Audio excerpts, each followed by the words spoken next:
Assalamualaikum warahmatullahi wabarakatuh. Perkenalkan, nama saya Abdul Hamid, NIM 211872050001, Prodi Pendidikan Pancasila dan Kewarganegaraan. Mata kuliah Hukum Pidana yang diampu oleh dosen Adi Nur Aziz SH MA. Yang saya pahami tentang video yang telah saya simak yaitu perkara pidana yang dapat diselesaikan dengan restoratif justice adalah tindak pidana ringan sebagaimana diatur dalam pasal 364 menentukan bahwa pencurian ringan hanya dapat didakwakan terhadap pencurian dengan harga barang yang dicuri tidak lebih dari Rp250. Perbuatan yang dirumuskan dalam pasal 372 apabila yang digelapkan bukan ternak dan harganya tidak lebih dari Rp25.000 dikenai sebagai pelanggaran ringan. Pidana penjara paling lama 3 bulan atau denda paling banyak Rp60.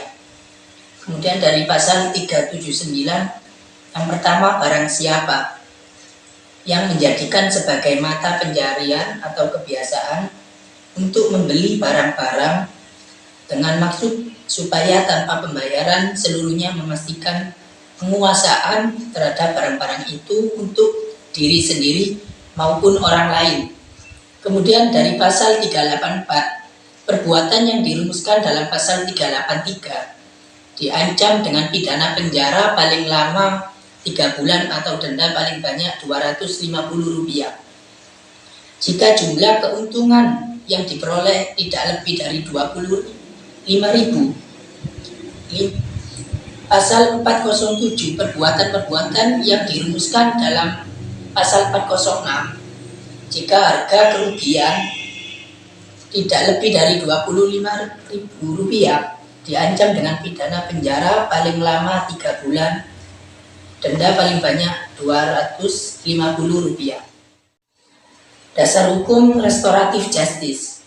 Menurut pasal 310 Kitab Undang-Undang Hukum Pidana KUHP.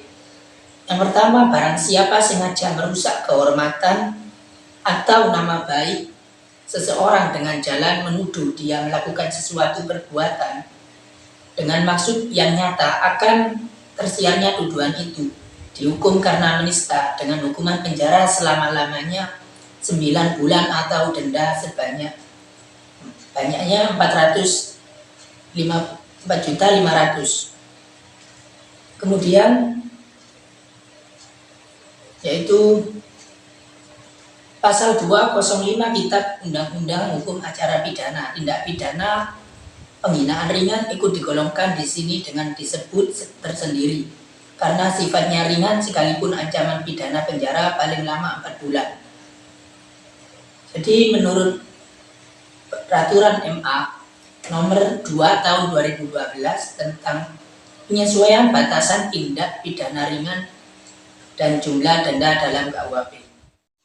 Syarat pelaksanaan restoratif justice termuat dalam Peraturan Jaksa Agung Nomor 15 Tahun 2020 tentang penghentian penuntutan berdasarkan keadilan restoratif dan Peraturan Polri Nomor 8 Tahun 2021 tentang penanganan tindak pidana berdasarkan restoratif. Ditinjau dari sisi politik hukumnya, beberapa pertimbangan yang menjadi dasar hukum diterbitkannya Peraturan Jaksa Nomor 15 Tahun 2020, yaitu yang pertama, Kejaksaan Republik Indonesia sebagai lembaga pemerintahan berkomitmen untuk melaksanakan kekuasaan negara di bidang penuntutan harus mampu mewujudkan kepastian hukum, ketertiban hukum, keadilan, dan kebenaran berdasarkan hukum, dan memindahkan norma keagamaan, kesopanan, dan kesusilaan. Kemudian yang kedua, penyelesaian perkara tindak pidana yaitu mengedepankan keadilan restoratif yang menekankan pemulihan kembali pada keadaan semula dan keseimbangan perlindungan dan kepentingan korban dan pelaku tindak pidana yang tidak berorientasi keseimbangan perlindungan dan kepentingan korban dan pelaku tindak pidana yang sebuah mekanisme yang harus dibangun dalam pelaksanaan kewenangan penuntutan dan pembaruan sistem peradilan pidana. Kemudian Jaksa Agung bertugas dan berwenang mengefektifkan proses penegakan hukum yang diberikan oleh undang-undang dengan memperhatikan asas peradilan cepat, sederhana, dan biaya ringan saat menetapkan dan merumuskan kebijakan penanganan perkara untuk keberhasilan penuntutan yang dilaksanakan secara independen dan keadilan berdasarkan hukum dan hati nurani. Itu termasuk penuntutan dengan menggunakan pendekatan keadilan restoratif yang dilaksanakan sesuai dengan ketentuan peraturan perundang-undangan. Apa itu keadilan restoratif?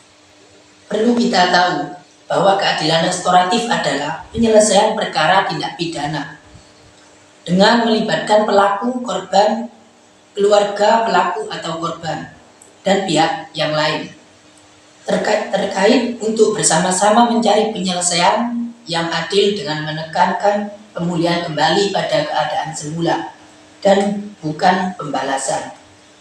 Kapan jaksa dapat menuntut perkara pidana? Yaitu penuntutan umum berwenang menuntut perkara demi kepentingan hukum, yaitu terdakwa jika meninggal dunia, kemudian kadaluarsa penuntutan pidana, telah ada putusan pengadilan yang memperoleh kekuatan hukum, kemudian pengaduan untuk tindak pidana, aduan dicabut, telah ada penyelesaian perkara di luar pengadilan. Bagaimana tata cara penyelesaian perkara di luar pengadilan? Yaitu untuk tindak pidana tertentu maksimum denda dibayar dengan sukarela. Jadi sesuai dengan ketentuan peraturan perundang-undangan. Telah ada pemulihan kembali keadaan semula dengan menggunakan pendekatan keadilan restoratif. Syarat perkara tindak pidana yaitu dapat ditutup demi hukum dan dihentikan penuntutannya berdasarkan keadilan restoratif. Tersangka baru pertama kali melakukan tindak pidana itu bisa ditutup. Tindak pidana hanya diancam dengan pidana denda atau diancam pidana penjara tidak lebih dari 5 tahun.